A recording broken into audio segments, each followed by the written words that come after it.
দীঘা ছাড়া আর কিছু বোঝো না। দীঘার মতো শান্তি। এসে গেছি এমন একটা জায়গা যেখানে স্নান করব। তুমি করবে? না, আমি কি করে করব? মেয়েরা তো করতে পারবে না। আমার লিপস্টিক পুরো উঠে গেছে, লিপস্টিক করতে হবে। বাড়িতে রাখা। স্নান করতেছে লিপস্টিক করবে? আমি তো স্নান করবো না।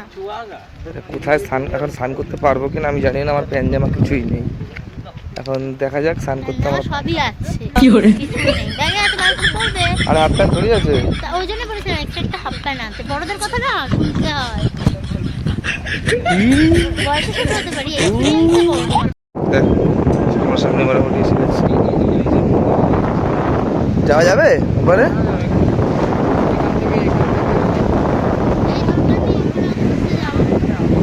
চলো একবার ট্রাই নি যাওয়ার, দেখি তোমাদের দেখানোর জন্য। আসো, চলো চলো চলো চলো। এ তোরা দাঁড়া।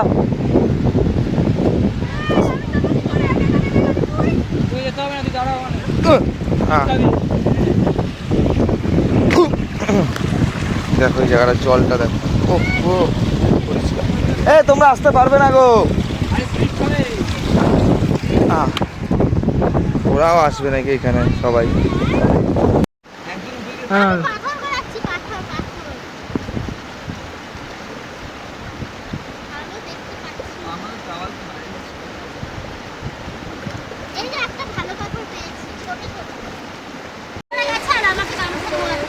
তো কি হয়েছে? গামছা দেবে না তো কি হয়েছে? আমি তো পুরো আমার গামছা খুলে যাচ্ছিল একটু এদিক থেকে ওদিক হলে। সেই ভালো করে স্নান করে নিলাম, আমি তো এবার স্নান করে নাও। ভেজাই পড়ে থাকবে, শুকিয়ে যাবে।